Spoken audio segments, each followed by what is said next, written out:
welcome to North Ferriby United Radio's Unibond League Premier Division podcast. I'm Richard Watts.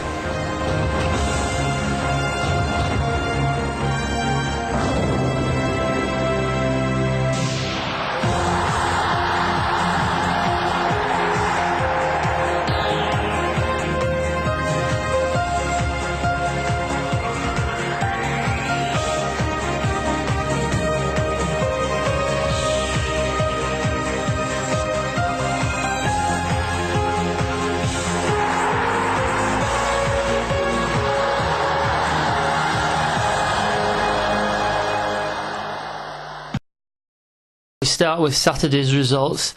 The return of the bad weather meant there was only 3 games possible in the Unibond Premier Division. Bradford Park Avenue 2, Marine 0, Durham City 1, FC United of Manchester 2, and Kendal Town 1, Boston United 0. Boston United were left to reflect on a number of missed opportunities as Kendal took all 3 points courtesy of veteran striker David Foster's first half goal. The Pilgrims threatened to open the scoring on 14 minutes. Suarez hit a sweet half volley which came back off the Kendal crossbar, only for Spencer Wee Daly to make a hash of the rebound and fire over the bar. Wee Daly was then gifted another chance just moments later, but he was denied by a goal line clearance from Kendal's debutant defender Jamie Connolly. Chances continued to materialise for Boston. Sean Pearson headed over following a corner kick. Kendal then took the lead against the run of play when veteran striker Foster finished well after winger Osmond supplied the telling pass. It continued to be all Boston in the second half. Kendal's captain Steele, who had a fine game in the defence, cleared a Suarez effort off the line, and Connolly did likewise to Mark Newsome effort. The Lincolnshire side's frustrating afternoon was complete when Suarez was denied in the 3rd minute of added time by a fine save from Nunes. Full time, Kendal Town 1, Boston United 0. 2 first half goals were enough for Bradford Park Avenue to see off the challenge of Marine in a game that they dominated throughout. Avenue were quickly out of the starting blocks. Simon Baldry's good work and cross from the right finding Tiani unmarked, but his acrobatic volley flew just wide. Bradford asserted their superiority and went ahead through Jamie Price midway through the half. Tiani kept the ball alive and his floated cross found Chris Hall. His towering header was palmed away by Dittmar, but only as far as Price, who lashed home his left foot volley. It was 2-0 moments later. Baldry's low cross evaded the on-rushing Price and keeper Dittmar, but it found Hall all alone at the far post and he bundled the ball over the line.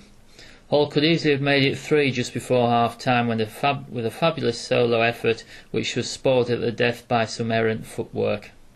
Avenue continued to make chances in the second half, and but for Dimitri's heroics in the Marine goal, it could easily have been a cricket score. Bradford continued to be out of luck in front of goal, and with the score only 2-0, Marine did create a few half chances to grab a consolation. The best was Lee McEverly's far post header, which was clawed off the line by Steve Dickinson, and the rebound was smashed over the bar. Full time, Bradford Park Avenue 2, Marine 0. Table says Bradford Park Avenue in first position. Their win against Kendal's taken them to 45 points from 21 games. They've got a better goal difference than Retford United, who are second, 45 points from 23 games. Boston United back in third missed the chance to go top of the table when they were beaten at Kendal. They've got 42 points from 24 games. Then there's North Ferriby in fourth. They were without again. They've got 40 points from 19. In fifth is Guiseley with 35 points from 18.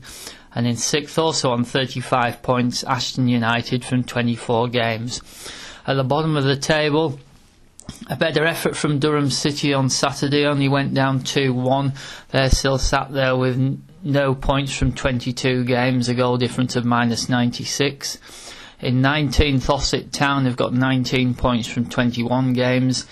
In 18th, Matlock Town have got 22 points from 19.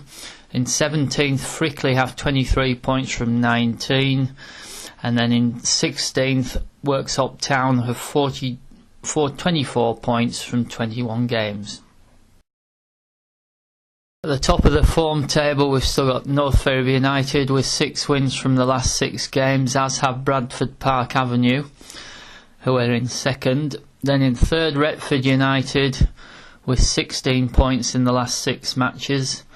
Fourth is Buxton, who've got 15 points from the last 6. And in fifth, Whitby Town, who've 14 points from the last 6 games. At the bottom of the table, Durham City in 20th place, no points from the last 6. Then in 19th, it's Ossett Town with 1 from the last 6.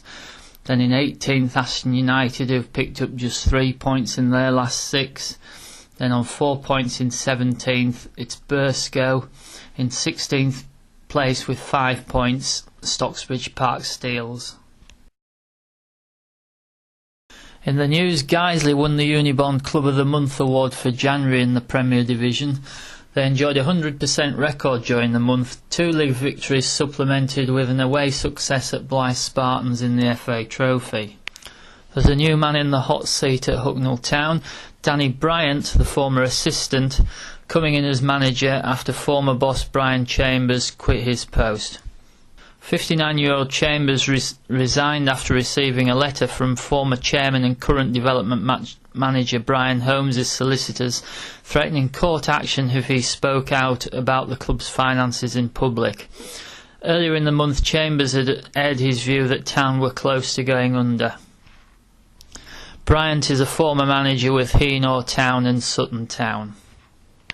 It's been a difficult season financially for league clubs. Kings Lynn went out of business after failing to pay a tax bill, and Newcastle Blue Star folded before the season started. Well, news comes that rising from the ashes of these clubs, at Kings Lynn, a new club, Lynn FC, is to be formed, while in Newcastle, although not directly related to Newcastle Blue Star, there's talk of a new amateur semi-professional team, AFC Newcastle, being formed to replace the void that was left by Blue Star. Both teams, of course, will have to start life lower down, but if they follow the example of AFC Wimbledon and AFC Telford, they could well make their way back up to this level, if not further.